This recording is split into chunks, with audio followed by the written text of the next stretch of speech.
আসসালামু আলাইকুম, বিসমিল্লাহির রহমানির রহিম। পরম করুণাময় অসীম দয়ালু আল্লাহর নামে শুরু করছি। রাজশাহী কলেজ কর্তৃক আয়োজিত একাদশ শ্রেণীর জীববিজ্ঞান প্রথম পত্র অনলাইন ক্লাসে সবাইকে স্বাগত জানাচ্ছি। আমি সৈয়দা সিফাতি নুরি, প্রভাষক উদ্ভিদ বিজ্ঞান, রাজশাহী কলেজ, রাজশাহী।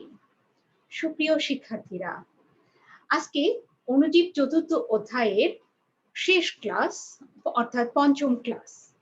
আজকে টপিকস হলো ম্যালেরিয়ার পরজীবী।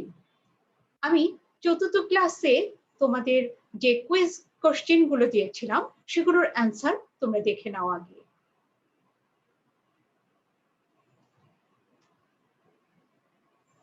প্রথম কোশ্চেন ছিল তুষির আগুন বলা হয় কাকে। দ্বিতীয় কোশ্চেন ছিল রিট্রোভাইরাস কোনটি। তৃতীয় কোশ্চেন ছিল বোটুলিজম সৃষ্টিকারী ব্যাকটেরিয়া কোনটি। 4 নম্বর প্রশ্ন ছিল দ্বিবিভাজন কোন ধরনের জনন। প্রথম যে কোশ্চেন তুষির আগুন বলা হয় যে এইচসিভি মানে হেপাটাইটিস সি ভাইরাসকে বলা হয় তুষের আগুন। 2 নাম্বার রিট্রোভাইরাস কোনটি। এর মধ্যে আছে এইচআইভি হলো রিট্রোভাইরাস, কারণ এইচআইভি ভাইরাস রিভার্স ট্রান্সক্রিপশন ক্ষমতা আছে। রিভার্স ট্রান্সক্রিপ্টেজ নামক এনজাইম সৃষ্টি করে রিভার্স ট্রান্সক্রিপশন ক্ষমতা আছে এইচআইভি ভাইরাসের। এরপরে বোটুলিজম সৃষ্টিকারী ব্যাকটেরিয়া নিচের কোনটি। বোটুলিজম সৃষ্টিকারী ব্যাকটেরিয়া হলো ক্লস্ট্রিডিয়াম। এরপরে দ্বিবিভাজন কোন ধরনের জনন। দ্বিবিভাজন এটার অ্যান্সার হবে অযৌন ও অঙ্গজনন, দুই রকমেরই হয়ে থাকে, উভয় ধরনের। কেন এটা অযৌন জনন? আমরা জানি যে জননে সাধারণত গ্যামেট সৃষ্টি হয় না সেটা হলো অযৌন জনন। এদিক থেকে বিচার করলে দ্বিবিভাজনে কোনো প্রকারের গ্যামেট তৈরি হয় না, এই জন্য ব্যাকটেরিয়ার দ্বিবিভাজন অযৌন জনন। আর অঙ্গজনন বলতে আমরা কি বুঝি? যখন শরীরের কোনো একটা অর্গান আলাদা হয়ে নতুন কোনো জীব সৃষ্টি হয়, সেই জননটাকে বলা হয় অঙ্গজনন। সেদিক থেকে বিচার করলে ব্যাকটেরিয়ার দ্বিবিভাজন অঙ্গজননও বটে। তাহলে ব্যাকটেরিয়ার দ্বিবিভাজনকে আমরা উভয় ধরন হিসেবেই চিহ্নিত করব। এই ছিল 4টা কুইজ কোশ্চেনের আনসার। এরপরে আমি আজকের শিরোনামটা তোমাদেরকে দেখাই। আজকে শিরোনাম একটি এককোষী কিন্তু প্রকৃতকোষী অণুজীব সম্পর্কে আজকে আমি আলোচনা করব। আমরা বললাম ম্যালেরিয়া পরজীবী। এই এককোষী প্রকৃতকোষী অণুজীবটি হলো ম্যালেরিয়ার পরজীবী। সাধারণত যে সমস্ত অণুজীবগুলো এককোষী অণুজীবগুলো রোগ সৃষ্টি করে থাকে পরজীবিতার মাধ্যমে, তারা সাধারণত আদিকোষী হয়ে থাকে, এককোষী এবং আদিকোষী। কিন্তু প্রকৃতকোষী এককোষী অণুজীব রোগ সৃষ্টি করে এরকম রেয়ার। তার মধ্যে ম্যালেরিয়ার পরজীবী একটি। সেটা সম্পর্কেই আমরা আজকে জানবো। আমরা কি কি জানবো আজকে? আমরা জানবো অণুজীবটার নাম কি, অণুজীবটার সিস্টেমেটিক পজিশন কি, তারপরে অণুজীবটার লাইফ সাইকেল, এটাই তোমাদের জন্য গুরুত্বপূর্ণ। এখানে এই ম্যালেরিয়া জীবাণু সম্পর্কে তোমরা অসংখ্য তথ্য বিভিন্ন বই থেকে তোমরা তোমাদের কালেক্ট করতে হবে। কিন্তু আমি একজন শিক্ষক, আমার দায়িত্ব এই অণুজীবটার প্রাথমিক ধারণা দেওয়া এবং এই অণুজীবটার যে লাইফ সাইকেল সেটা আমাকে তোমাদেরকে বুঝায় দেওয়া আমার দায়িত্ব।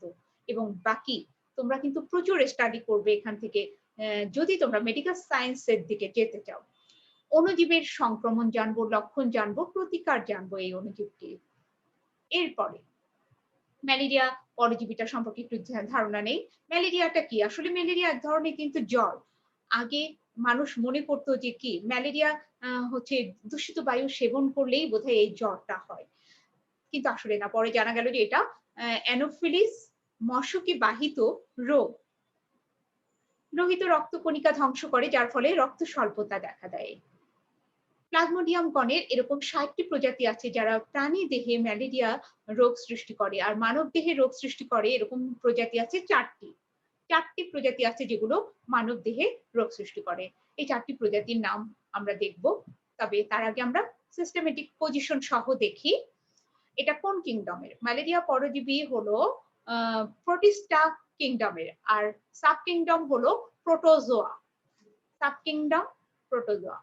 Kingdom Protista, subkingdom Protozoa, phylum Apicomplexa, class Sporozoa, order Hemosporidia, family Plasmodidae এবং genus প্লাজমোডিয়াম। এটার জেনাসের নাম হলো প্লাজমোডিয়াম। এর যে 4টা স্পিসিস মানব দেহে রোগ সৃষ্টি করে সেগুলোর মধ্যে দেখো একটা হলো প্লাজমোডিয়াম ভাইভালস, প্লাজমোডিয়াম আরেকটা হলো Plasmodium falciparum, Plasmodium ovale, Plasmodium malariae. Plasmodium vivax, Plasmodium falciparum, Plasmodium ovale and Plasmodium malariae. তো এই যে 4টা প্রজাতি এটা তোমরা মুখস্থ রাখতে হবে। এরকম মানবদেহে সৃষ্টি করে এরকম 4টি ম্যালেরিয়া জীবাণুর সায়েন্টিফিক নেম লিখো। তখন তোমাদেরকে সঠিক স্পেলিং এ এটা লিখতে হবে। প্লাজমোডিয়াম ভাইরাসের জীবন চক্র, এর জীবন লাইফ সাইকেলটা আলোচনা করতে হবে আমাকে, যে এই লাইফ সাইকেলটা সম্পর্কে তোমার কাছে সহজ হবে তখনই লাইফ সাইকেলটা যখন তুমি এর বিভিন্ন রূপের নামগুলো মনে রাখবে, বিভিন্ন দশার নামগুলো মুখস্থ করে মনে রাখতে পারবে।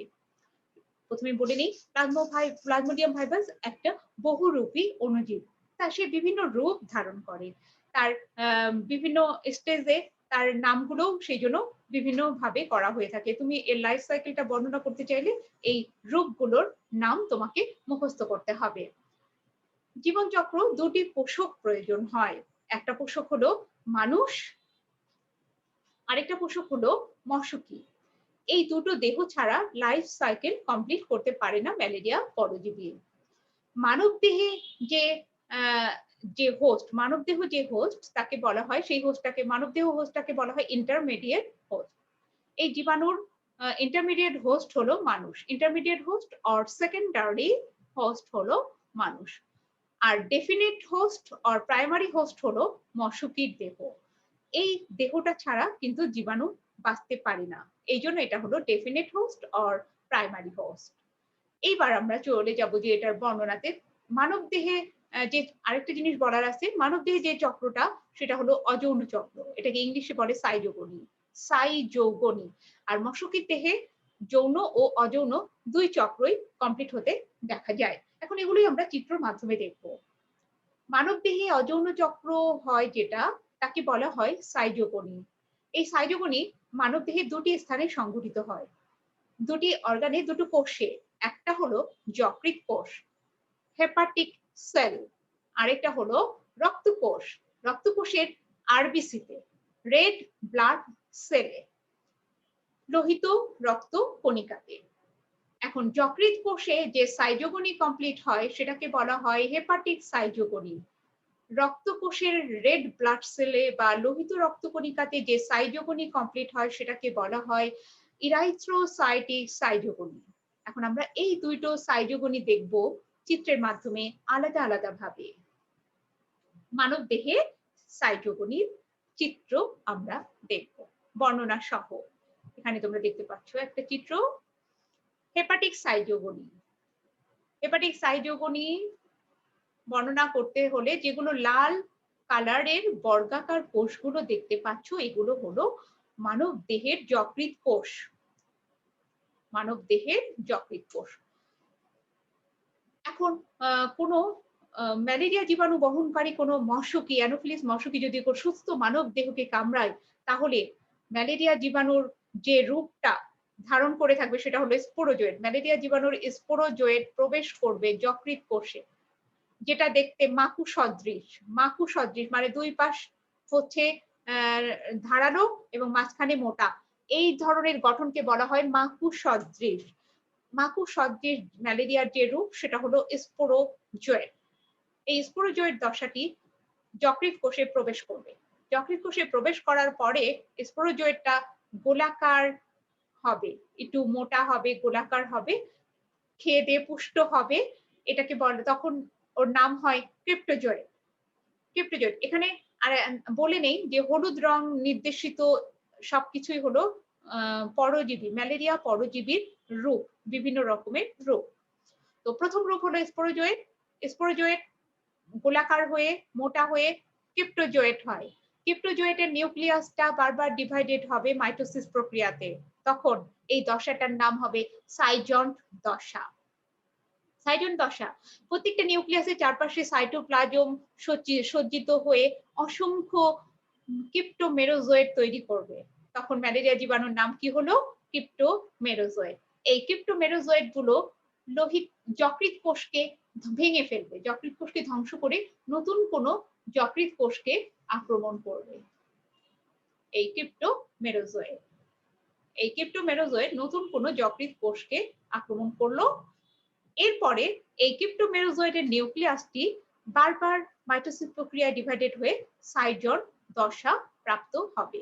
এরপরে প্রত্যেকটা নিউক্লিয়াসের চারপাশে সাইটোপ্লাজম সজ্জিত হয়ে আবার অসংখ্য ম্যালেরিয়ার জীবাণু তৈরি হবে, যেগুলোকে বলা হয় মেটাক্রিপ্টোমেরোজয়েড। যেগুলোকে বলা হয় মেটাক্রিপ্টোমেরোজয়েড। এই মেটাক্রিপ্টোমেরোজয়েড গুলোর মধ্যে দুই রকম আছে।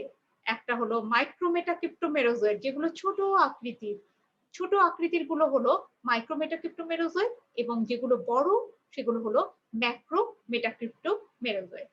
মাইক্রোমেটাক্রিপ্টোমেরোজয়েড এন্ড ম্যাক্রোমেটাক্রিপ্টোমেরোজয়েড। এই মেরোজয়েড গুলো যকৃৎ কোষকে ভেঙে ফেলে যেগুলো বড় মানে ম্যাক্রোমেটাক্রিপ্টোমেরোজয়েড গুলো পুনরায় নতুন কোনো যকৃৎ কোষকে আক্রমণ করবে। আর যেগুলো ছোট ক্ষুদ্র মাইক্রোমেটাক্রিপ্টোমেরোজয়েড, সেগুলো চলে যাবে লোহিত রক্তকণিকাতে বা আরবিসি তে চলে যাবে ইরাইথ্রোসাইটিক সাইজোগনি কমপ্লিট করতে। কোনগুলো যাবে? মাইক্রোমেটাক্রিপ্টোমেরোজয়েড গুলো। তাহলে এখানে আমরা কি কি রূপ দেখলাম আরেকবার একটু বলে নেই। এই স্পোরোজয়েড দশাতে প্রবেশ করবে, তারপরে ক্রিপ্টোজয়েড, সাইজন দশা, ক্রিপ্টোমেরোজয়েড গুলোর আবার সাইজন দশা, তারপরে মেটাক্রিপ্টোমেরোজয়েড, মাইক্রোমেটাক্রিপ্টোমেরোজয়েড, ম্যাক্রোমেটাক্রিপ্টোমেরোজয়েড। এখন চলে যাবে মাইক্রোমেটাক্রিপ্টোমেরোজয়েড আরবিসি তে আক্রমণ করবে, লোহিত রক্তকণিকাকে ভেঙে ফেলবে। সেই স্ট্রেস গুলো আমরা এখন দেখবো। ইরাইথ্রোসাইটিক সাইজোগনি। এখানে তোমরা দেখতে পাচ্ছ ইরাইথ্রোসাইটিক সাইজোগনির চিত্র, যেটা লোহিত রক্তকণিকাতে সংঘটিত হয়। এখানে গোল যে কোষগুলো সেগুলো হলো human red blood cell. Red blood সেলে হলুদ যে কোষগুলো বড় ম্যালেরিয়া জীবাণুগুলো প্রথমে আসবে সেটা হলো মাইক্রোমেটাক্রিপ্টোমেরোজয়েড। মাইক্রোমেটাক্রিপ্টোমেরোজয়েড গুলো লোহিত রক্তকণিকাতে প্রবেশ করার পরে গোলাকার হবে, ক্ষুদ্র গহ্বরযুক্ত হবে। তখন এই দশাটাকে বলা হয় ট্রফোজয়েড। ক্ষুদ্র কোষ গহ্বরযুক্ত হয়ে নাম ধারণ করে ট্রফোজয়েড। এরপরে ক্ষুদ্র গহ্বরটা আকারে বড় হয়ে যাবে এবং নিউক্লিয়াসটি পরিধির দিকে চলে যাবে। তখন এটাকে দেখতে মনে হবে এই আংটির মতন, সেই জন্য তখন এই দশাটাকে বলা হয় সিগনেট রিং। এরপরে এই গহ্বর হারাবে, ক্ষণপদ প্রাপ্ত হবে ম্যালেরিয়া জীবাণু, তখন এই দশাটাকে বলা হবে অ্যামিবয়েড ট্রফোজয়েড। অ্যামিবয়েড ট্রফোজয়েডের ক্ষণপদ হারানোর পরে নিউক্লিয়াসটা বারবার ডিভাইডেড হয়ে সাইজন দশা প্রাপ্ত হবে এবং নিউক্লিয়াস গুলো খুব সুন্দরভাবে পরিধি বরাবর সজ্জিত হবে, যেটা তোমরা দেখতে পাচ্ছ এই যে চিত্রে, পরিধি বরাবর সজ্জিত হবে। ঠিক এই সময়ে এই ম্যালেরিয়া জীবাণুর ঠিক কেন্দ্রে, বডির ঠিক কেন্দ্রে হিমোজোয়েন নামক বিষাক্ত পদার্থ তৈরি হয়। এরপরে প্রত্যেকটা নিউক্লিয়াসের চারপাশে সাইটোপ্লাজম সজ্জিত হয়ে অসংখ্য ম্যালেরিয়া জীবাণু তৈরি হয়। এগুলোকে বলা হয় মেরোজয়েড। একটা আরেকটার সাথে লেগে, অসংখ্য মেরোজয়েড একটা আরেকটার সাথে লেগে গোলাপের মতন একটা আকৃতি তৈরি করে। এই দশাটাকে সেই জন্য বলা হয় রোজেট স্টেজ, গোলাপের দশা বা রোজেট দশা বলে।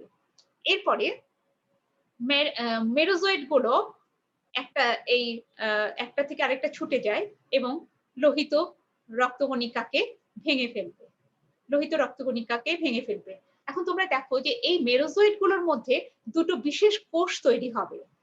এই কোষগুলো হলো গ্যামেট কোষ, এদেরকে বলা হয় গ্যামেটোসাইট। তার মধ্যে দুটো অন্যরকম কোষ মেরোজয়েড থেকে তৈরি হবে, যেটা আকারে বড় কিন্তু নিউক্লিয়াসটা ছোট। সেটা হলো এই মেরোজয়েড গুলো থেকে যেটা আকারে বড়, নিউক্লিয়াসটা ছোট, সেটা হলো ম্যাক্রোগ্যামেটোসাইট। এই ম্যাক্রোগ্যামেটোসাইট থেকে তৈরি হবে ফিমেল গ্যামেট অথবা এগ তৈরি হবে। আর যেটা আকারে ছোট কিন্তু নিউক্লিয়াসটা আকারে বড়, সেটা হলো মাইক্রোগ্যামেটোসাইট। এটা থেকে তৈরি হবে মেল গ্যামেট। বা শুক্রাণু।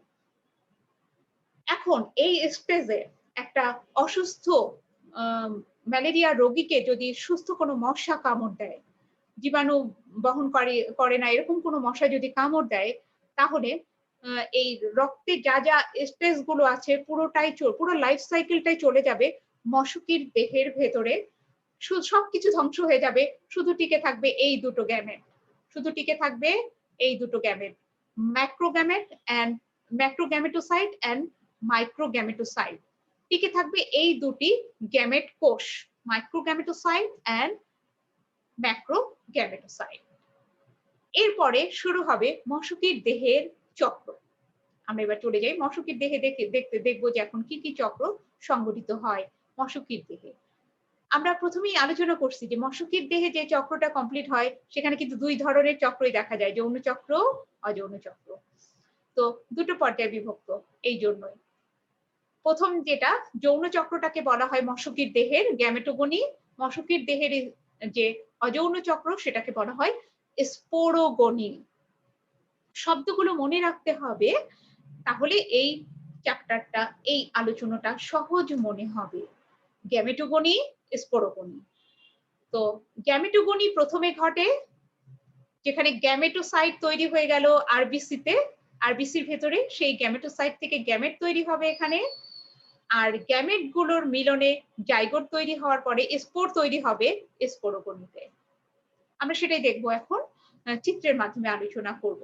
তো গ্যামেটোগনি, স্পোরোগনি ঘটে কোথায়? মশকির দেহে। আর মশকির দেহের কোথায় সংঘটিত হয় গ্যামেটোগনি আর কোথায় সংঘটিত হয় স্পোরোগনি? এখানে আমরা চিত্র দেখতে পাচ্ছি, স্পোরোগনি এন্ড গ্যামেটোগনি। আমরা এইভাবে এই চিত্রের মাধ্যমে এখন বর্ণনা করব। তোমরা এখানে দেখতে পাচ্ছ একটা শব্দ লেখা আছে এখানে যে ক্রপের প্রাচীর। ক্রপ প্রাচীর। ক্রপ হলো মশকির যে পাকস্থলী সেটার প্রাচীরকে বলা হয় ক্রপ প্রাচীর। তো এই যে ক্রপ প্রাচীরের পুরোটা কিন্তু আঁকানো হয়নি, শুধু এইটুকুই তোমরা দেখতে পাচ্ছ গোলাকার এই যে ক্রপের প্রাচীর কোষগুলো।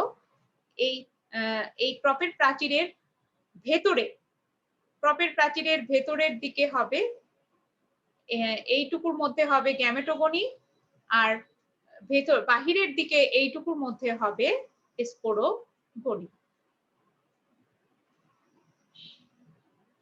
তাহলে ক্রপের প্রাচীরের ভেতরে হবে গ্যামেটোগনি এবং ক্রপের প্রাচীরের বাহিরে হবে স্পোরোগনি। এটা আমরা ক্লিয়ার হলাম। এবার হচ্ছে প্রথমে গ্যামেটোগনি দেখব। লোহিত কণিকা থেকে যে মশা যখন কামড়ালো মানব দেহকে, তখন লোহিত কণিকাতে তৈরি হওয়া যে গ্যামেট গুলো, মাইক্রোগ্যামেটোসাইট অ্যান্ড ম্যাক্রোগ্যামেটোসাইট প্রবেশ করবে মশকির পাকস্থলীতে। এই যে অ্যারো দেওয়া আছে দেখো, এই অ্যারো গুলো বরাবর প্রবেশ করবে পাকস্থলীতে দুইটা লাইনে। একটা লাইনে মাইক্রোগ্যামেটোসাইট এক্সফ্লাজেলেশন প্রক্রিয়াতে 8টা থেকে 16টা সচল শুক্রাণু তৈরি করবে। এই লাইনটাতে তৈরি হবে শুক্রাণু। আর আরেকটা লাইন বরাবর তৈরি হবে ম্যাক্রোগ্যামেটোসাইট থেকে ম্যাক্রোগ্যামেট বা এগ। এই যে তোমরা দেখতে পাচ্ছ এইখানে হলো ম্যাক্রোগ্যামেট তৈরি হবে। ম্যাক্রোগ্যামেটের যখন একটু গোলাকার হবে, গোলাকার হওয়ার পরে একটু অনিয়মিত আকারের হবে, যেখানে নিষেক কোণ তৈরি হবে। যখনই নিষেক কোণ তৈরি হবে তখন বুঝতে হবে ফিমেল গ্যামেটটা পরিপক্ক হয়ে গেছে। এরপরে তোমরা এই স্টেজটাতে দেখতে পাচ্ছ ম্যাক্রোগ্যামেট এন্ড মাইক্রোগ্যামেট, এই দুটোর নিষেক ঘটছে। নিষেকের ফলে জাইগোট তৈরি হবে, একটা অনিয়মিত আকৃতির জাইগোট, যেটাকে বলা হয় উকিনেটি। এই শুক্রাণু এবং ডিম্বাণু মিলিত হয়ে একটা অনিয়মিত আকৃতির জাইগোট তৈরি হবে, যেটাকে বলা হয় উকিনেটি। যেহেতু জাইগোট ডিপ্লয়েড, উকিনেটিও হবে ডিপ্লয়েড। এরপরে এই উকিনেটিটা ক্রপের প্রাচীর ভেদ করে চলে আসবে ক্রপের প্রাচীরের বাহিরে। কোথায় চলে আসবে? ক্রপের প্রাচীরের বাহিরে। ক্রপের প্রাচীরের বাহিরে এসে সিস্টে আবদ্ধ হবে, তখন এটার নাম হবে পুসিস্ট। এখানে দেখতে পাচ্ছ তোমরা ওসিস্ট। ওসিস্টের নিউক্লিয়াসটা কিন্তু ডিপ্লয়েড। এরপরে এই যে ওসিস্টের নিউক্লিয়াসটার বিভাজন হবে অসংখ্যবার। অসংখ্যবার ডিভাইডেড হবে। অসংখ্যবার ডিভাইডেড হওয়ার পরে যেমন প্রথমে এটা মিওসিস প্রক্রিয়াতে বিভাজিত হবে। মিওসিস প্রক্রিয়াতে একটা থেকে হয় 4টা। তারপরে প্রত্যেকটা থেকে আবার মাইটোসিস প্রক্রিয়াতে বারবার বিভাজিত হয়ে অসংখ্য নিউক্লিয়াস বিশিষ্ট হবে। এরপরে প্রত্যেকটা নিউক্লিয়াসের চারপাশে সাইটোপ্লাজম সঞ্চিত হয়ে গোলাকার কোষ তৈরি হবে, যেগুলো সবগুলোই হ্যাপ্লয়েড। এরপরে এই গোলাকার কোষগুলো যখন মাকু সদৃশ হবে তখন এগুলোর নাম হবে স্পোরোজোয়েট। মাকু সদৃশ হওয়ার পরে স্পোরোজোয়েট সৃষ্টি হবে। স্পোরোজোয়েট গুলো তাহলে হ্যাপ্লয়েড। এই স্পোরোজোয়েট গুলো আস্তে আস্তে দেখা যাবে যে এই ওসিস্টের প্রাচীর বিদীর্ণ করবে। ওসিস্টের প্রাচীর বিদীর্ণ করে লালা গ্রন্থিতে চলে যাবে, মশকির লালা গ্রন্থিতে চলে যাবে স্পোরোজোয়েট গুলো। এটা হলো মশকির লালা গ্রন্থি। এইভাবে কমপ্লিট হয়ে যাবে স্পোরোগনি। এবার আমি বলছি যে কোনটুকু হলো গ্যামেটোগনি। এই যে মাইক্রোগ্যামেট, ম্যাক্রোগ্যামেট থেকে উকিনেটি তৈরি পর্যন্ত বা জাইগোট তৈরি পর্যন্ত যে দশা, সেটা হলো গ্যামেটোগনি। মাইক্রোগ্যামেটোসাইট এবং ম্যাক্রোগ্যামেটোসাইট থেকে জাইগোট সৃষ্টি পর্যন্ত বা উকিনেটি সৃষ্টি পর্যন্ত যে দশা, সেটা হলো গ্যামেটোগনি। আর ওসিস্ট, এই ওসিস্ট থেকে শুরু করে স্পোরোজোয়েট সৃষ্টি, লালা গ্রন্থিতে স্পোরোজোয়েট সৃষ্টি পর্যন্ত যে দশা, সেটা হলো অযৌন প্রকৃতির এবং সেটাকে বলা হচ্ছে স্পোরোগনি। এই ছিল মশকির দেহে ম্যালেরিয়া জীবাণুর জীবন চক্র। একটা অংশকে বলা হয় গ্যামেটোগনি, আরেকটা অংশকে বলা হয় স্পোরোগনি। তো এটা যে এখানে যে চিত্রটা আঁকা হলো, তাহলে তোমাকে কিন্তু কমপ্লিট করতে হবে এটা কিসের চিত্র, এখানে কিন্তু উল্লেখ করতে হবে এটা চিত্রটা কিসের চিত্র উল্লেখ করতে হবে যে মশকির দেহে ম্যালেরিয়া জীবাণুর জীবন চক্র, অযৌন এবং যৌন, অথবা বলতে পারো মশকির দেহের স্পোরোগনি এন্ড গ্যামেটোগনি। এবার তোমরা একটা অ্যানিমেশন দেখো, animation of malaria parasites life cycle.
আচ্ছা, এটার অ্যানিমেশন আমরা না দেখলেও আমরা তো বুঝতে পারলাম জিনিসটা, অ্যানিমেশনটা প্লে করা যাচ্ছে না, তো এই জন্য দুঃখিত। তোমরা দিকে পরবর্তীতে আমি অবশ্যই দেখাবো, আমরা যখন ক্লাসে যাব। তো এটা ভিডিওটা অন হচ্ছে না, তো নেক্সট যে ইয়েতে যে চলে যাই,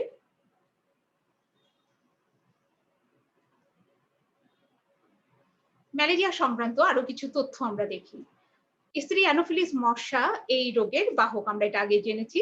আর স্ত্রী অ্যানোফিলিস মশার 4টা প্রজাতির নাম তোমরা দেখো, এরকম 4টা প্রজাতি আছে যেগুলো রোগ মশা এই যে জীবাণু ম্যালেরিয়া জীবাণু প্লাজমোডিয়ামকে বহন করে, এরকম 4টা প্রজাতি। অ্যানোফিলিস ধীরাস, অ্যানোফিলিস ফিলিপিনেন্সিস, তারপরে অ্যানোফিলিস সান্দারিকাস, অ্যানোফিলিস মিনিমাস, এরকম 4টা প্রজাতি।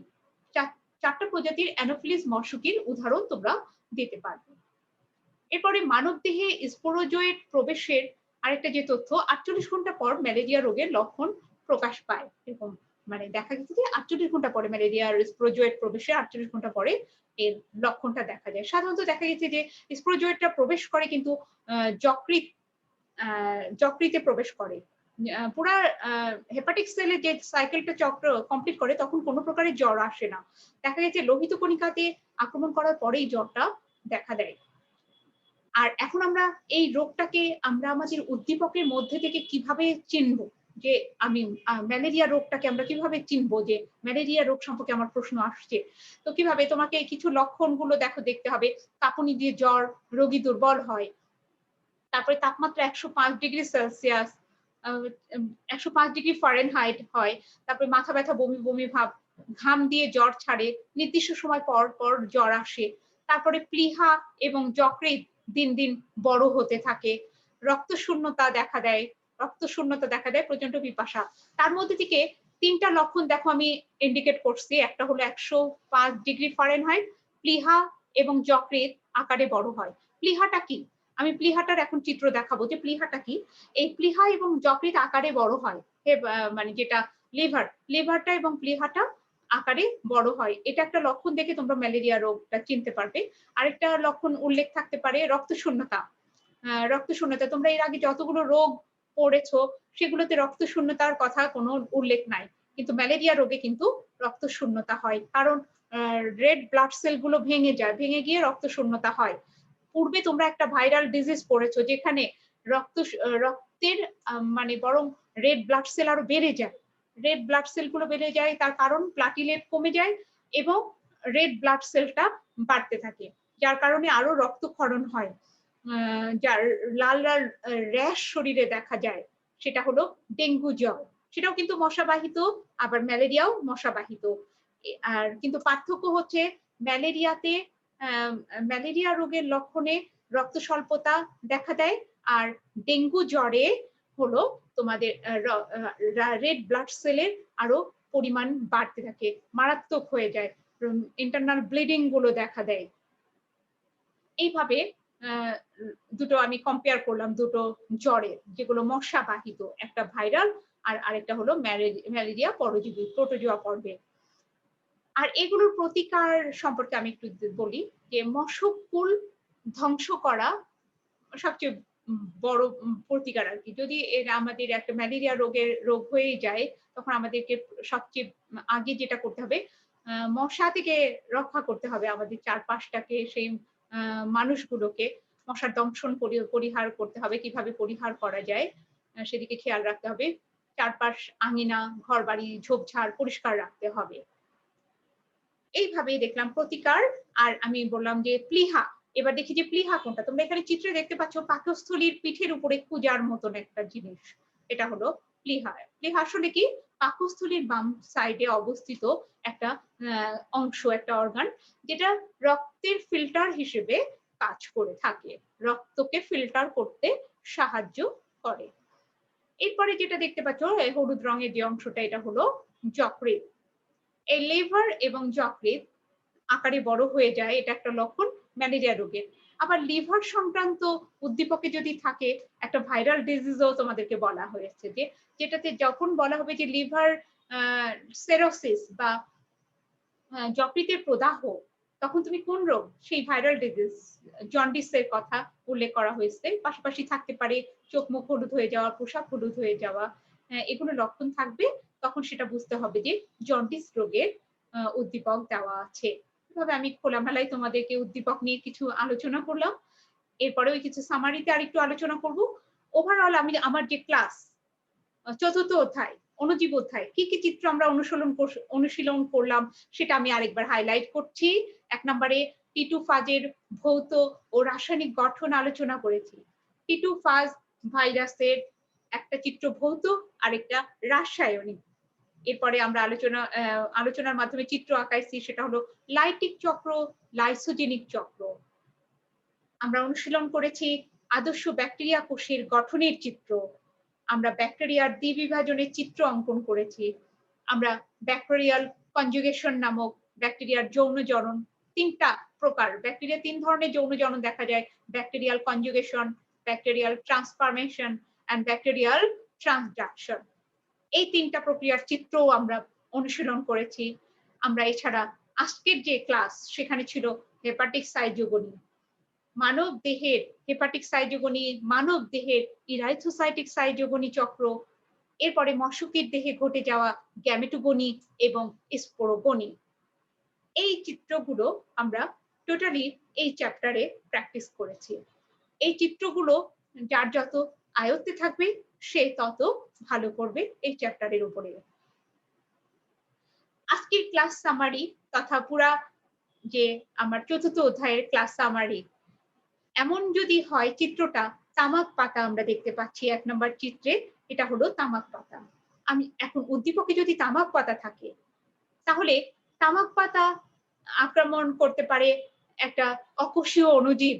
সেক্ষেত্রে আমরা হয় এরকম হতে পারে যে এটা ভাইরাসকে ইন্ডিকেট করছে, অথবা স্পেসিফিক বলে দেওয়া যেতে পারে TMV virus, tobacco mosaic virus. এই তামাক পাতাতে একটা রোগ হয় মোজাইক রোগ।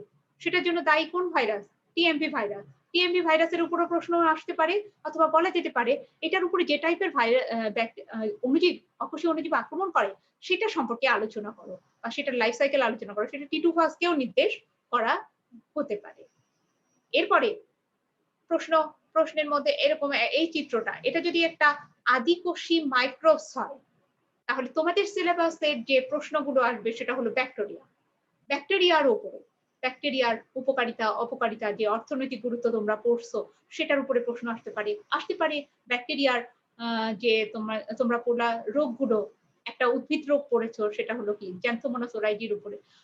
জ্যান্থোমোনাস ওরাইজি দ্বারা সৃষ্ট রোগ, ব্যাকটেরিয়াল ব্লাইট, যেটা জ্যান্থোমোনাস ওরাইজি দ্বারা ঘটে, সেই রোগ। আর মানুষের ক্ষেত্রে কলেরা রোগ, এটার উপরে তোমাদের প্রশ্ন আসতে পারে যে ব্যাকটেরিয়া। এছাড়া ব্যাকটেরিয়ার তোমরা যে জনন পড়লা, দ্বিবিভাজন, তারপর ব্যাকটেরিয়াল ট্রান্সফরমেশন, ট্রান্সডাকশন এবং কনজুগেশন চিত্রসহ এগুলো প্রশ্নে আসতে পারে। আর আসতে পারে ব্যাকটেরিয়ার প্রকারভেদ। এইভাবে এই চিত্রর উপর ভিত্তি করে ব্যাকটেরিয়ার প্রশ্ন হতে পারে।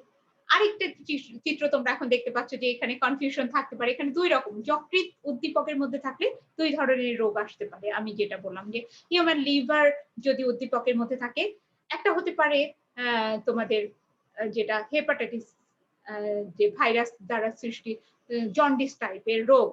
আরেকটা হতে পারে কি আজকের যে লেকচার ছিল ম্যালেরিয়া জীবাণু দ্বারা ম্যালেরিয়া রোগ, ম্যালেরিয়া পরজীবী দ্বারা ঘটিত ম্যালেরিয়া রোগ হতে পারে। এটা হিউম্যান লিভার দ্বারা উদ্দীপক। আরেকটা রেড ব্লাড সেল যদি থাকে, রেড ব্লাড সেল দেখালে আমরা কি বলবো? যদি উদ্দীপকের মধ্যে থাকে যে রেড ব্লাড সেলের কারণে বেড়ে যায়, রেড ব্লাড সেলের পরিমাণ বেড়ে গিয়ে রক্তক্ষরণ, র্যাশ, তাহলে সেটা কোন রোগকে নির্দেশ করছে? ভাইরাল ডিজিজ, ডেঙ্গু জ্বর। আর যদি এটার পরিমাণ কমে যায়, মানে রেড ব্লাড সেল ভেঙে গিয়ে রক্ত স্বল্পতা দেখা দিবে, কোন রোগে? আজকের যে ম্যালেরিয়া রোগ সেটা। তো তোমাদের ম্যাক্সিমাম এই অধ্যায়টাতে কিন্তু আসে যে রোগগুলোর লক্ষণ লিখো, প্রতিকার লিখো, জীবাণুটার লাইফ সাইকেল লিখো, তারপরে কোনো একটা বলা হলো যে আদিকোষী অণুজীবটির চিত্র অঙ্কন করো। এই প্রশ্নগুলোই জেনারেলি আসে এখান থেকে। আরেকটা উদ্দীপকের মধ্যে যদি দেখো যে মশা বা মশকির চিত্র, মশকির চিত্র দেখলেই কিন্তু উদ্দীপকে যদি মশকি থাকে তাহলে ২ রকম হতে পারে। একটা হলো কি যেটা একটা হলো ভাইরাল ডিজিজ, আর আরেকটা আজকের ম্যালেরিয়া প্রোটোজোয়া পর্বে। তো ম্যালেরিয়া রোগও হতে পারে, আবার ডেঙ্গু জ্বরও হতে পারে। আমরা অন্যান্য লক্ষণ দেখে চিনতে পারবো সেই রোগটা কি। একটা হলো যেটা একটা মশা হলো অ্যানোফিলিস মশা, তাই না? আরেকটা হলো এডিস মশা। এই দুটো মশা দ্বারা যদি উল্লেখ থাকে এডিস মশা তাহলে বুঝতে হবে যে সেটা ডেঙ্গু জ্বরকে ইঙ্গিত করছে। আর যদি সেটা অ্যানোফিলিস মশকি হয় তাহলে সেটা ম্যালেরিয়া রোগকে নির্দেশ করছে। এই ছিল আমার ৪র্থ অধ্যায়ের উপরে ওভারঅল সামারি, ক্লাস সামারি। তোমরা আমি আশা করব যে এই চ্যাপ্টারটার উপরে আ মানে আমি যেভাবে ক্লাস নিলাম তোমরা দিক নির্দেশনা পেলে এবং বাকিটা তোমাদেরকে অনুশীলন করতে হবে, পড়াশোনা করতে হবে। এতক্ষণ আমার ক্লাস মনোযোগ দিয়ে করার জন্য তোমাদের সবার জন্য অনেক, অনেক দোয়া এবং শুভকামনা। পরবর্তী কোনো একটা নতুন চ্যাপ্টার নিয়ে আবার তোমাদের সাথে হাজির হব। সেই আমন্ত্রণ জানিয়ে আমি আজকে বিদায় নিচ্ছি। সেই পর্যন্ত তোমরা সবাই ভালো থাকো, সুস্থ থাকো। আল্লাহ হাফেজ।